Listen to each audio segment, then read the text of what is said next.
que fazer com essa situação desesperadora do PT assumir o governo dia 1º de janeiro? Vamos discutir um pouquinho sobre isto?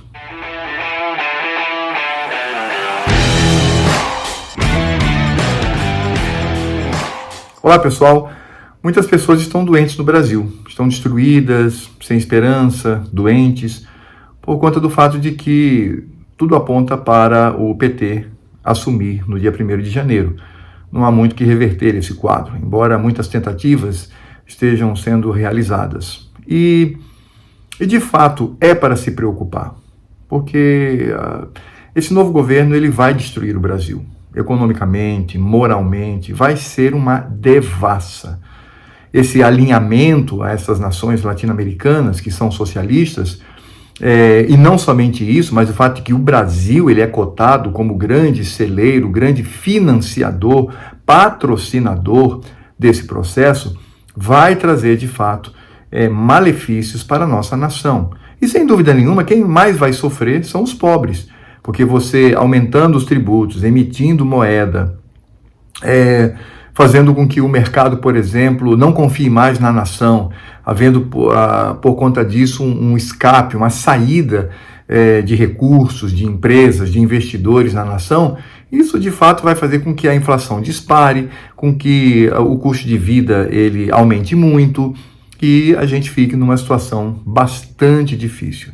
Sem contar com o monitoramento, cerceamento, com a falta de liberdade naquilo que você fala, naquilo que você diz, naquilo que você pensa, porque nós sabemos que a esquerda é assim, ela quer ter a voz única onde ela está. Ela não admite vozes contrárias, ela não admite o debate, ela não admite estabelecer vamos dizer, uma dialética de pensamentos, de cosmovisões, de visão de mundo, nada disso. Ela é hegemônica, ela deve determinar, ela deve estar à frente. E isso, com certeza, tem feito com que muitos olhem para o futuro e vejam, de fato, uma situação bastante difícil. Aquela velha história, não é? A batata está assando, a tempestade perfeita está se formando. Agora, nesses dias eu tenho traduzido um livro que é Meaning in History, do Karl Löwith, que seria o sentido ou significado em história. E ao traduzir esse livro, eu tenho passado por vários historiadores do passado, né, da antiguidade, por exemplo, e isso tem trazido a lembranças muito boas no meu coração. Por exemplo, quando nós olhamos para Santo Agostinho ele vai dizer que existem duas realidades, a cidade de Deus e a cidade dos homens. É claro que isso é uma linguagem figurativa, onde a cidade dos homens ela é movida pela ganância, pelo roubo, pela corrupção, pelas incertezas, pelo imprevisível, mas existe a cidade de Deus. A cidade de Deus está com a sua existência bastante forte, e a cidade de Deus é a cidade da esperança, é a cidade da certeza, é a cidade de um futuro melhor na eternidade. Portanto, Agostinho ele faz esse paralelo e ele mostra que o que de fato rege o mundo é a providência divina. Paulo Orósio, que foi contemporâneo dele na Idade Antiga, ele também dizia a mesma coisa. Orósio, inclusive, acrescentava dizendo que se você olhar para o passado, você vai ver também outros momentos difíceis em vários lugares do mundo. Mas que, ao olharmos para estes momentos difíceis, nós podemos ver que existe uma mão providencial, uma mão que possui o controle de todas as coisas e possui, portanto, uma meta para todo este processo. E aí o que a gente pode tirar desses historiadores antigos, né, desses teólogos, filósofos antigos cristãos? É aquilo que deve encher o nosso coração de esperança. Que Deus está, de fato, no controle de todas as coisas. E Ele possui um propósito específico para os seus filhos. Embora nos pareça muito difícil, mas Ele está no controle. E estando no controle, certamente Ele há de cumprir todo o seu propósito, tudo aquilo que se propôs a fazer. Então, o que a gente pode pensar acerca disso? Ainda que o Brasil esteja numa situação muito difícil, e de fato é para se preocupar em certa medida, mas Se somos cristãos, se cremos em Deus, precisamos também ter fé de que Ele está no controle de todas as coisas.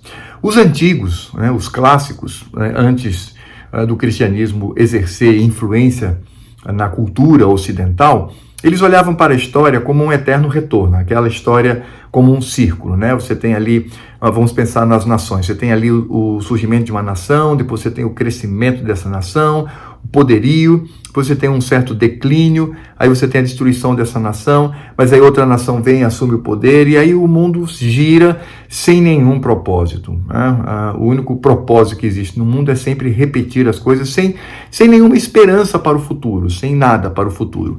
Mas o cristianismo não é assim. O cristianismo, ele crê numa história que tem um começo com a criação e tem um fim, que é o escatom, um termo técnico para essa vida após a morte, essa transcendência, essa vida com Deus.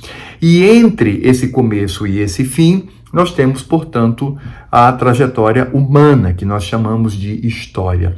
E essa trajetória, como aqui nessa terra, ela é regida pelo coração, pelo pecado, e é manchado pelo pecado, então nós teremos sim todas essas desilusões. Como diz Mircea Eliade, um filósofo historiador romeno, ele diz que a história é a história do terror, é a história das incertezas. Por isto que nós não cremos nessa visão humana de que a história necessariamente ela vai levar o homem a uma situação boa sobre essa terra. Quem crê assim são os iluministas, são os progressistas e até mesmo os socialistas, eles creem. Por isso, no caso dos socialistas, eles lutam com uma mente doentia, revolucionária, para mudar a realidade desse mundo. Bem, nós perdemos, né? Em que circunstâncias? É complicado, mas perdemos as eleições. De uma forma ou de outra, perdemos. Então, o que nós temos que pensar? Pensar que o nosso coração deve estar cheio de esperança em Deus. Deus é justo, Deus é correto, Deus é santo, é perfeito. E Ele há de ter o controle de tudo em suas mãos. E quanto a nós, devemos fazer a nossa parte. Não podemos desistir. Temos que lutar.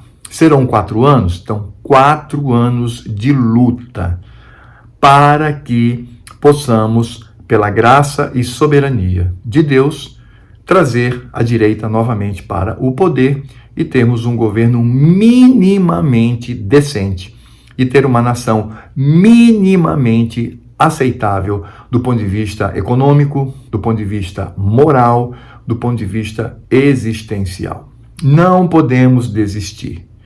É confiar em Deus, seguir com os nossos olhos da fé voltados para Ele e aqui fazer a nossa parte. Não desistamos, que lutemos, claro, uma luta ordeira, uma luta que não vai impedir o direito de ir e vir de quem quer que seja, mas uma luta visível, que todos nos vejam lutando para que haja uma reversão daqui a 4 anos, pelo menos, para que tenhamos um Brasil minimamente decente.